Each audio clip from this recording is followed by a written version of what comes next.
Hi everyone, my name is Saurabh and I'm your course instructor for this HF second year statistics syllabus. Today we'll learn about the basic structure of the syllabus, the mark distribution into different units, and we will also discuss the first chapter, that is calculus of finite difference, and some topics of that particular chapter. On a screen you can see the syllabus for this particular course, where we have 4 different units. Unit 1, which is calculus of finite difference, carry 20 marks. Unit 2, which is theory of probability, carries 40 marks. Unit 3, that is elementary theory of sampling and test of significance, and it carries 25 marks. And last, unit 4, that is sample survey, and it carries 15 marks. Now if I have to divide the course into 2 different topics or 2 different genres, that is mathematical and theoretical, then our first unit, that is calculus of finite difference, is entirely mathematical. The next unit, that is theory of probability, contains theory as well as mathematical portion. That means in this unit you will learn some theory related to probability, and also we will apply these theories to solve numerical problems. In our next unit, we have the theory of sampling and test of significance. Now in this unit, 50% of the course is related to theoretical aspects, and 50% of this course is related to the application of these theories into numerical questions. And the last unit, that is sample survey. In this course or in this unit, sample survey contains more theoretical aspects than your numerical aspects.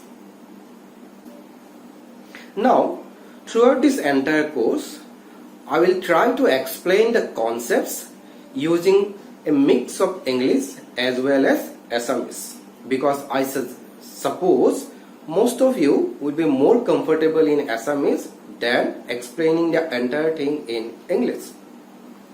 So আমি গোটেই কোর্সটো যদি আকৌ এবাৰ ৰিৱাইন্ড কৰিব লগা হয় the course structure-টো, then আমাৰ ইয়াতে 4টা ইউনিট আছে.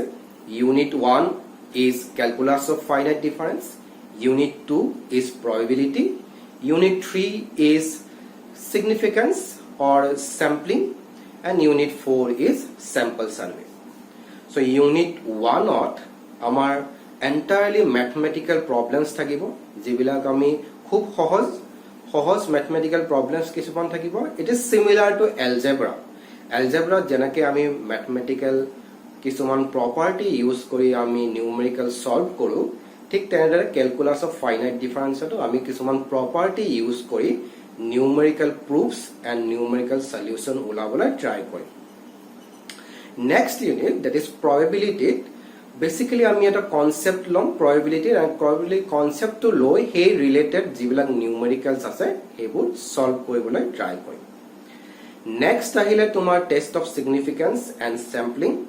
ইয়াতে this is a very practical, যে এইটো practical point of view পৰা খুব interesting topic এটা, and ইয়াত যিবোৰ numericals আহিব, numericals বোৰ strict formula এটা থাকে, সেই formula মতেৰে তাক solution কৰিব লাগে, and solution কৰি শেষত আমি এটা judgment দিব লাগে.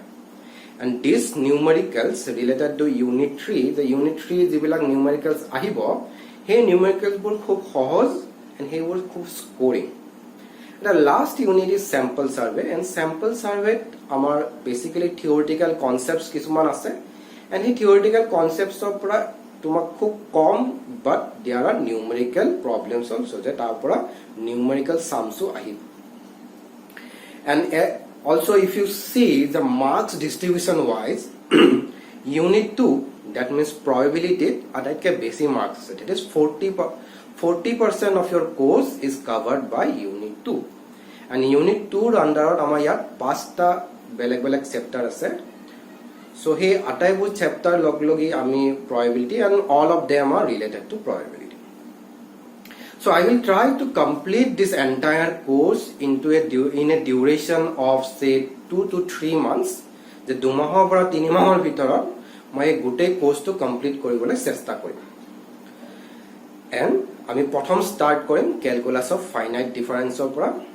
and আজি আমি ক্যালকুলাস অফ ফাইনাইট ডিফাৰেন্সৰ কিছু বেসিক কনসেপ্ট যে যিবিলাক কনসেপ্ট ইউজ কৰি আমি পিছৰ ফাৰ্ডাৰ নিউমেৰিকেল ক্যালকুলেশনস বোৰ ক্যাৰি আউট কৰিম তাৰ বিষয়ে ডিসকাস কৰিম now we will discuss the basic of calculus of finite difference and what are the implications and applications of calculus of finite difference calculus of finite difference সহজ ভাষাত ক'ব লগা হলে is the process of understanding how the value of one item changes with the change in the value of another item right so আমি যদি কও যে suppose এটা x বুলা ভ্যালু আছে and এটা y বুলা ভ্যালু আছে and we know that x and y are related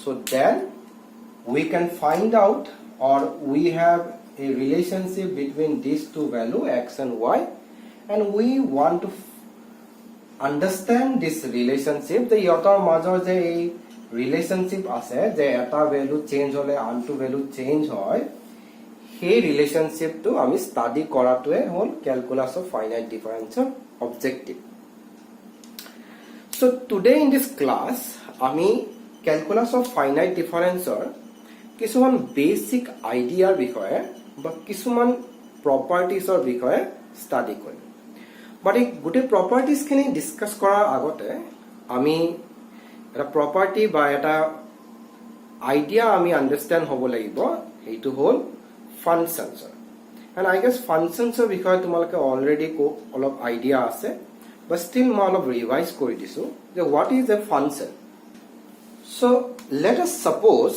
যে আমাৰ হাতত দুটা ভেৰিয়েবলস আছে ভেৰিয়েবলস মিন আননোন কোয়ান্টিটি আছে x and y okay and x ৰ ভ্যালু যেতিয়া চেঞ্জ হয় y ৰ ভ্যালু হেমতে চেঞ্জ হৈ গৈ থাকে যে সাপোজ x ৰ ভ্যালু 1 আছিল y ৰ ভ্যালু 2 হয় x ৰ ভ্যালু 3 হলে y ৰ ভ্যালু 4 হয় x ৰ ভ্যালু 5 হলে x ৰ ভ্যালু 6 হয় right so ইয়াতে আমি obviously clearly এটা প্যাটার্ন আমি দেখা পাই গৈছো যে যেতিয়া x ৰ ভ্যালু ইনক্ৰিজ হৈ গৈ আছে x ৰ ভ্যালুতকে y ৰ ভ্যালু তাতকে এক বেছি হয় যে there is one more than x right so আমি কও পাৰো যে y is nothing but x plus 1 so এইটোকে কোৱা হয় যে y is a function of x right y is a function of x that means যেতিয়া x ৰ ভ্যালু তো চেঞ্জ হ'ব y ৰ ভ্যালু অটোমেটিক্যালি চেঞ্জ হ'ব যে আমি x ৰ ভ্যালু তো 5 ৰ পৰা যদি 7 লৈকে চেঞ্জ কৰি দিও তেতিয়া কি হ'ব y ৰ ভ্যালু তো অটোমেটিক্যালি 7 plus 1 8 লৈকে চেঞ্জ হৈ যাব right so যেটো ভ্যালু আমি ইন্ডিপেন্ডেন্টলি চেঞ্জ কৰিব পাৰো সেই ভ্যালুটোক আমি ইন্ডিপেন্ডেন্ট টাৰ্ম বা ইন্ডিপেন্ডেন্ট ভেৰিয়েবল বুলি কওঁ so in this case x is independent and ঠিক তেনেদৰে y will be dependent যে x ক আমি ইন্ডিপেন্ডেন্ট বুলি কম and y আমি ডিপেন্ডেন্ট বুলি কম right এটা যদি মই এক এক্সাম্পল এটা আমাৰ ৰিয়েল লাইফত বা সচৰাচৰ আমি জীৱনত দেখা এক্সাম্পল এটা যদি মই ইয়াক দিব লাগে তেতিয়াহ'লে কনচেপ্টটো তুমি ল'ব পৰা প্ৰাইচ এণ্ড কোৱান্টিটিৰ ওপৰত ৰাইট যে তুমি এখন দোকানত গৈছা ৰাইট দোকানত তুমি চকলেট কিনিব গৈছা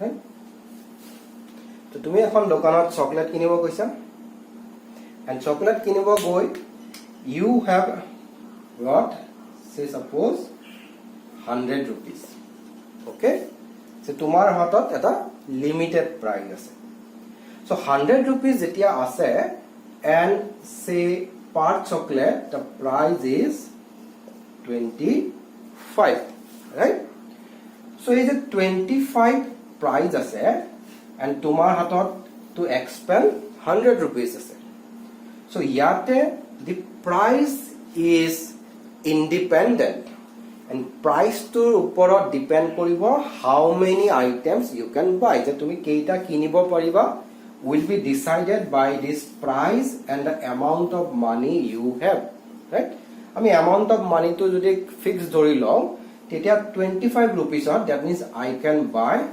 4 items right so price to automatically decide kori dise je ami keita bostu kinibo parim not the other way around right je ami keita price lo keita bostu lage ja mur ghorot 4 jon manu asu moi 4 tai bostu kinibo lagibo he motedi hole tumi jodi suppose price to 25 or pora not 25 it becomes 35 right 35 hole obviously tumi 4 ta kinibo nora so that is a basic idea the functions or ki dhoroner practical implications ase thik tenedore tumi different ways of function define koribo para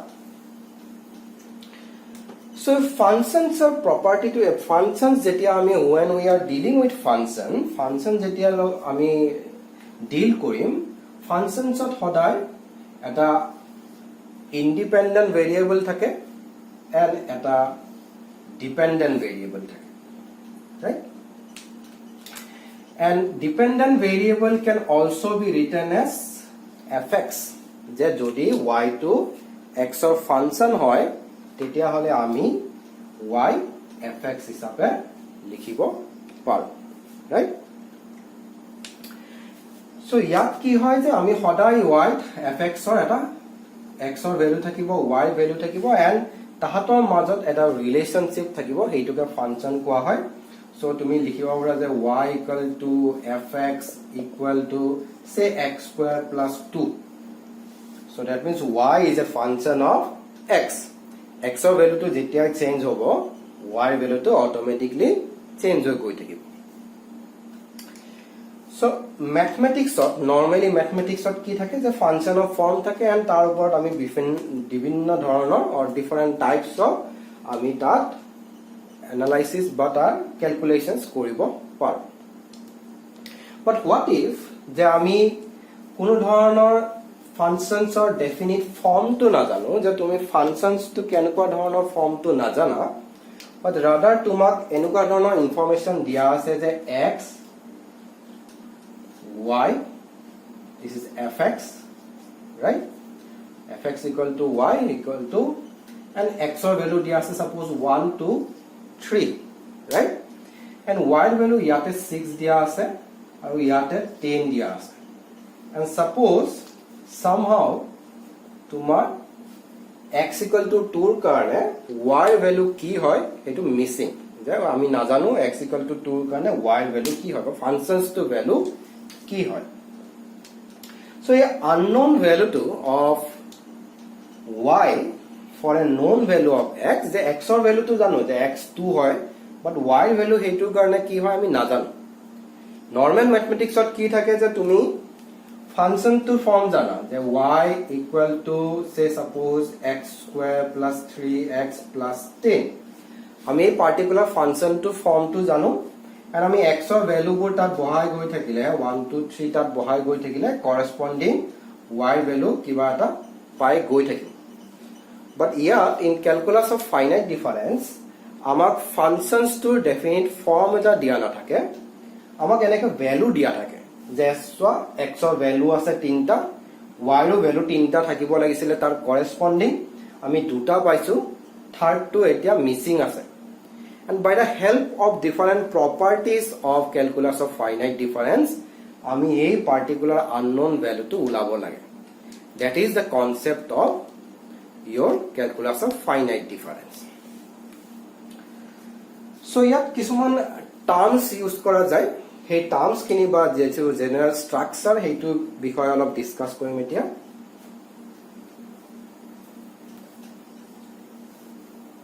okay so ami dhori loisu je let y is equal to fx your ortho hol y is a function of x right and x is independent x is independent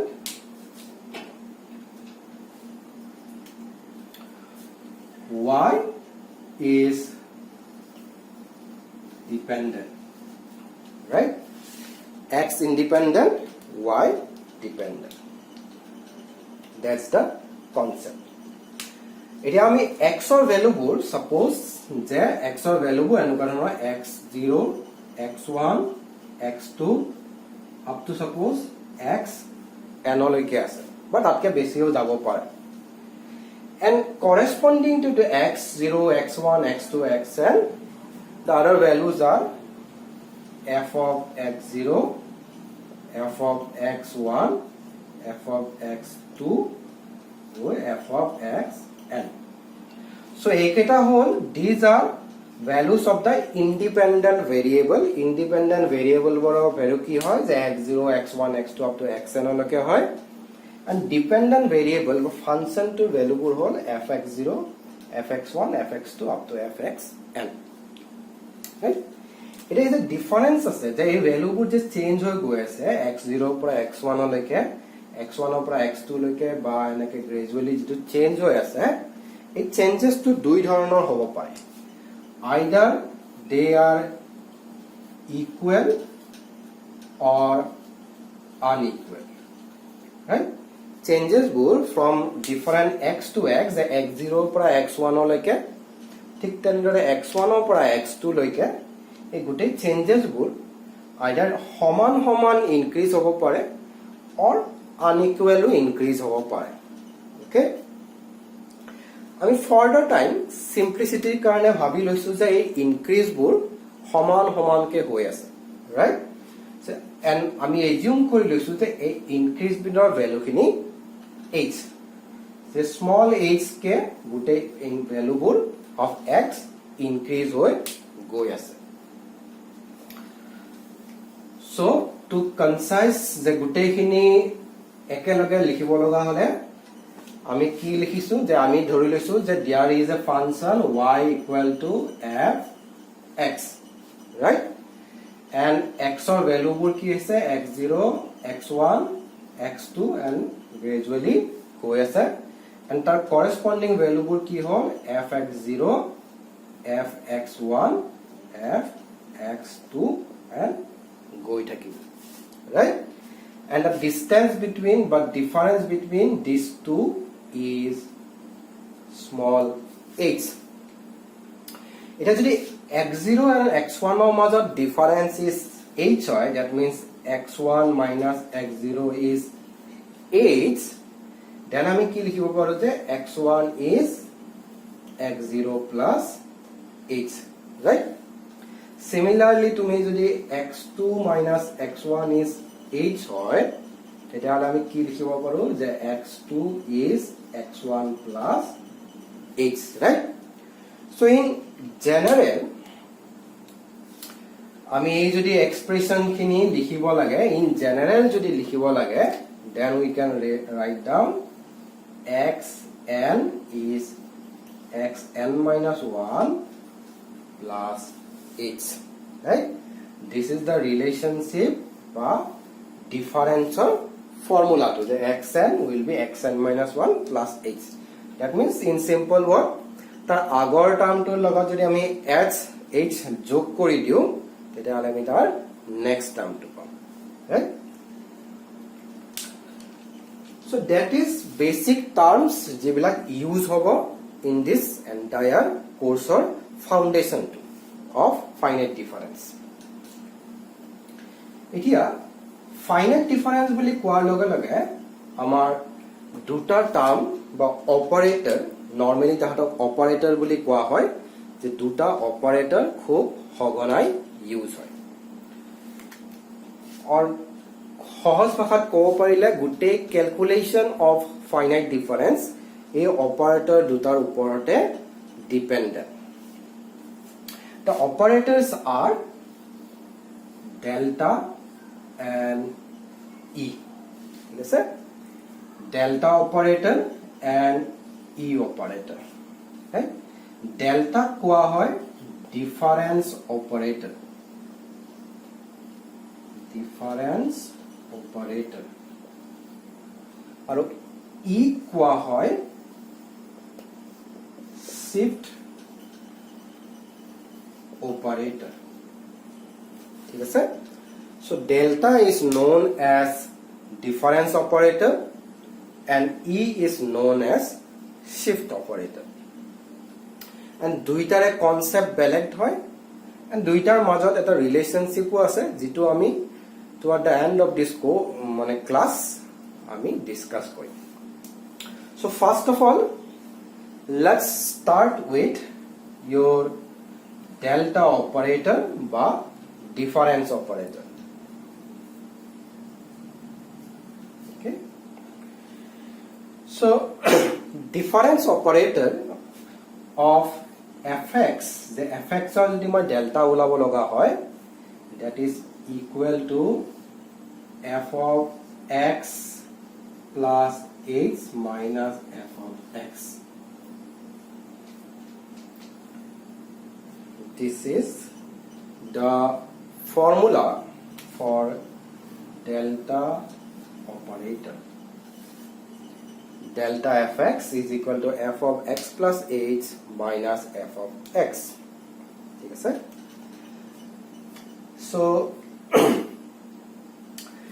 যদি মই কওঁ যে delta মই f of x 1 ওলাব লগা হয় বা আমি 0 পৰা স্টাৰ্ট কৰো যে f of 0 ওলাব লগা হয়, that will be f of x0 plus h minus f of x0. যেতিয়া f of x0, that means আমি x0 x1 x2 যে ইয়াৰ আগত যেতিয়া লিখিছিলো তাৰ লগত প্ৰত্যেকটো টাৰ্মৰ প্ৰিভিয়াস টাৰ্মৰ লগত যদি আমি h এড কৰো আমি নেক্সট টাৰ্মটো পাও, right? So that means f of x0 plus h f of x1 বুলিও লিখিব পাৰি minus f of x0, right? So that means তুমি যদি লিখা যে x0 ভ্যালু আছে, x1 ভ্যালু আছে, x2 ভ্যালু আছে, and the corresponding x0 f of x1 and f of x2, তেতিয়াহলে delta f of x0 is equal to the difference between these two terms. ইহত দুটাৰ মাজৰ difference টোকে delta f of x0 বুলি কয়, right? Similarly আমি move on কৰিব পাৰো to f of x1 and the concept will be same. So that is the formula for delta operator. Delta operator এবাৰতকে বেছিও এপ্লাই কৰিব পাৰি, right? So delta operator যদি আমি এবাৰ ইউজ কৰো, that is called first order difference. Delta operator যদি দুবাৰ use কৰা যায় তাক কোৱা হয় second order difference. And delta operator ঠিক দৰে n times use কৰিলে that is called nth difference, right? So delta second order difference ওলাব লগা হলে the formula is delta square f of x, right? and it is given by f of x equal to delta f of x, right? So delta to ami eta delta duta delta ke separate kori disu. So this is equal to delta, eta delta f of x is f of x plus h minus f of x, right? So eta ami ei delta to duitar logote apply koribo paru, delta f of x minus delta f of x, right? This is equal to delta of fx jodi f of x plus h minus fx hoy, then delta of f of x plus h ki hobo? Concept is same, ei yar bhitorot jitu term ase tar logot h add koribo lage. So that means x plus h minus jitu term asile he same term to minus koribo lage, f of x plus h, right? That is your first delta minus delta f of x already ami janu ki hoy, it is f of x plus h minus f of x, right? So that is f of x, and then we can simplify this. Simplify korile ki hobo? Minus f of x plus h minus f of x plus h, duta similar terms, so 2 times hoy jabo, minus and minus plus hoy jabo. So we will get f of, and then yate duta h ase, so we can write f of x plus twice h minus f of x plus h minus f of minus 2 times of f of x plus h plus, why? Because minus minus will get as plus f of x, right? So this is the value of delta square f of x, ঠিক আছে? So the same concept আমি expand কৰি গৈ থাকিব পাৰো, right? And now let's see what is delta cube f of x, right? Delta cube f of x or value কি হ'ব?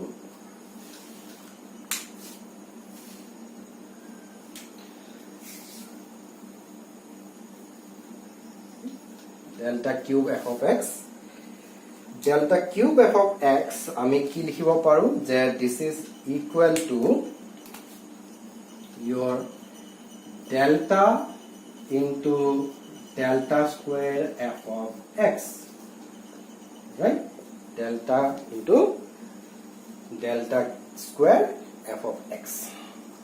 Now this is equal to delta, just I mean delta square f of x of value palu, which is f of x plus twice h minus 2 times of f of x plus h plus f of x, right? So that is your value of delta square f of x. Etia ami ei delta to gutei term keitar logot apply kori. So that is equal to delta f of x plus h, sorry, twice h minus delta twice f of x plus h plus delta f of x, okay?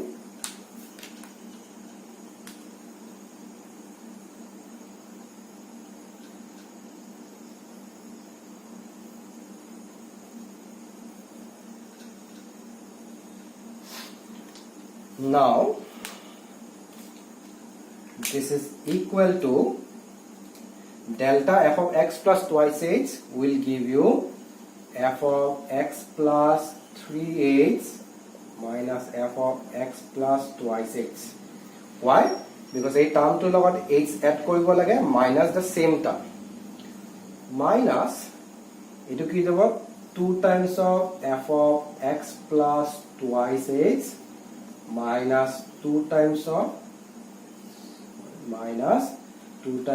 f of x plus h.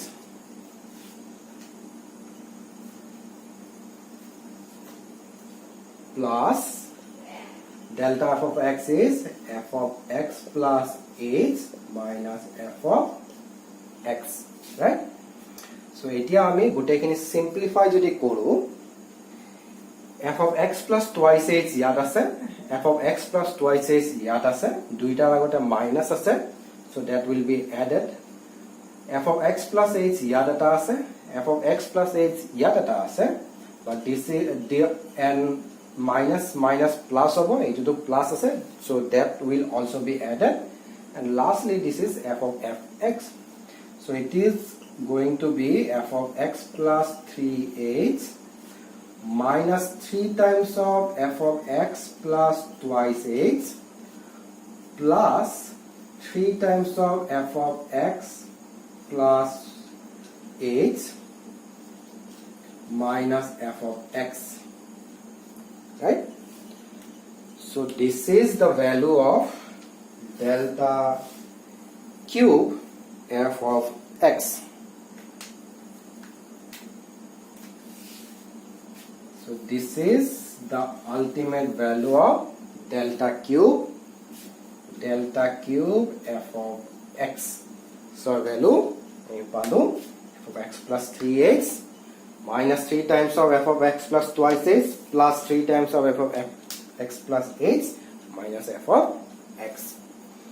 So তুমি যদি সোয়া এই গুটে f of x plus a delta fx delta square fx delta cube fx গুটে খিনিতে এটা pattern আছে।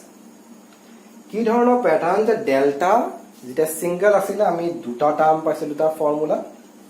So let me write down them one by one so that আমি তাৰ common characteristics to notice কৰিব পাৰো। common characteristics to এনেকুৱা ধৰণৰ যে delta f of x is f of x plus h minus f of x. Delta square f of x is f of x plus twice h minus 2 times of f of x plus h plus f of x. And delta cube f of x is f of x plus 3 times of h minus 3 times of f of x plus twice h plus 3 times of f of x plus h minus f of x. So pattern to ki dhoroner, as delta power ba order of the difference increase hoi goi thake, first order difference ot duta term asile, second order difference ot tinta term ase, third order difference ot sarita term ase. That means number of terms increase hoi goi thake. So your order number jodi moi n ere denote koru and number of terms jodi moi m ere denote koru, so n is order and this is terms, right? That means m is always n plus 1. Jito order hoy tatke terms eta beshi thakib. Next property tumi saba je the positive sign and negative sign in your terms is alternative, right? Prothom to positive hoday prothom to positive ere start hoy, positive then negative, positive negative positive, positive negative positive negative. That means sign to alternative hoy goi thake, right? And next is tumar f of bhitor jitu term ase argument to hoday decreasing hoi goi ase, right?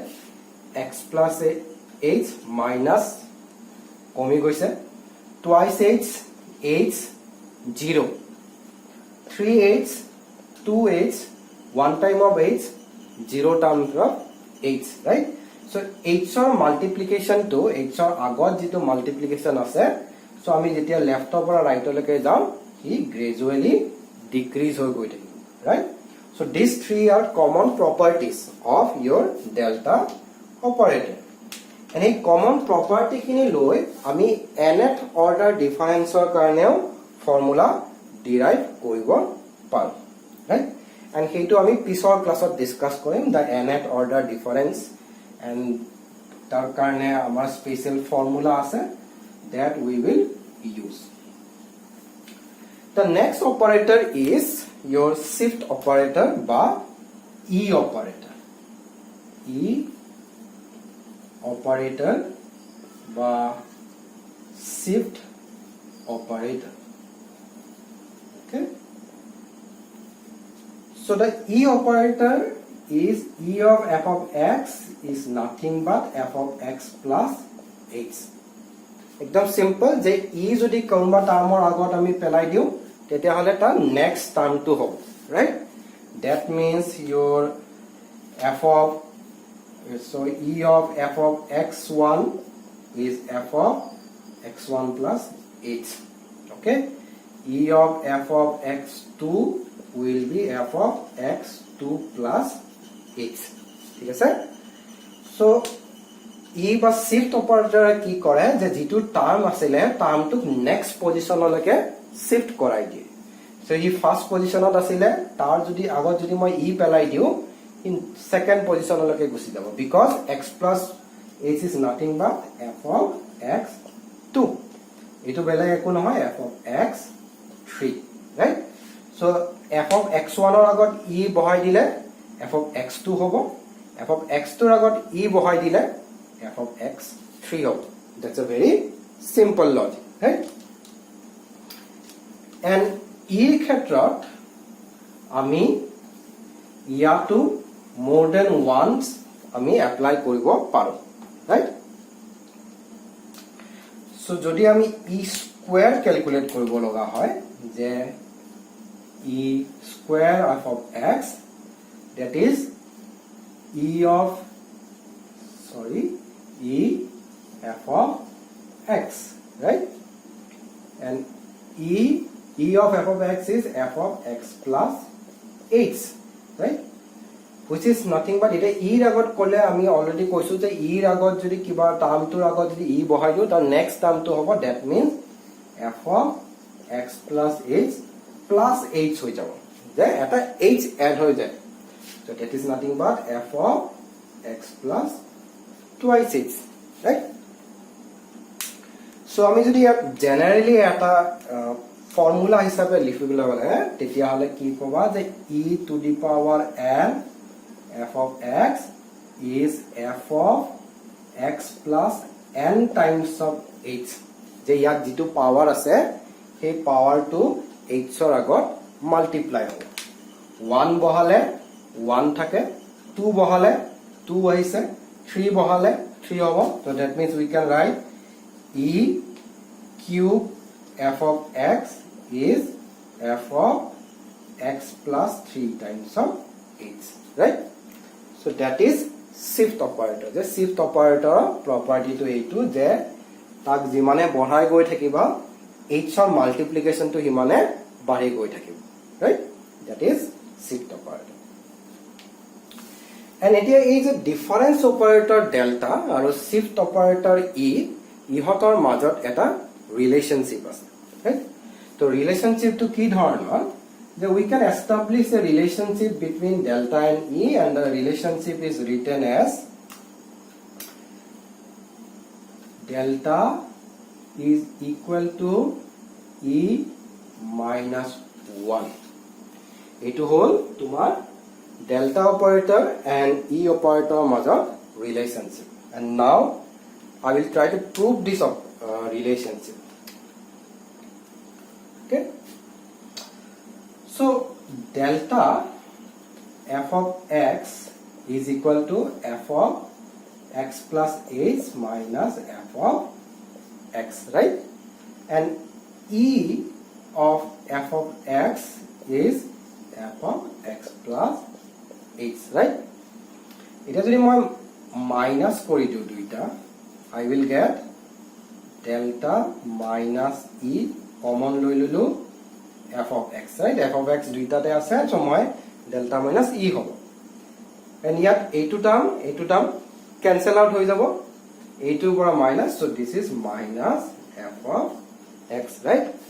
So that means delta minus e f of x is equal to minus f of x.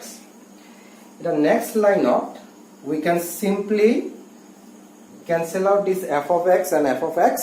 থাকিব কি delta minus e is equal to minus 1 থাকিব.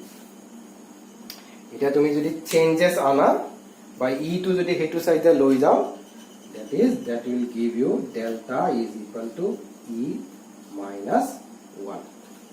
So that is the proof of delta is equal to e minus 1, right? So that's the relationship between delta and e, and in our next class আমি এই relationship বোৰ use কৰি some numerical solve কৰিবলৈ try কৰিম, and also ইয়াত different formulas আছে যিবিলাক আমাৰ numericalsত use হয়. So আমি next classত সেই আটাইবোৰ discuss কৰিম. Thank you. See you in the next class.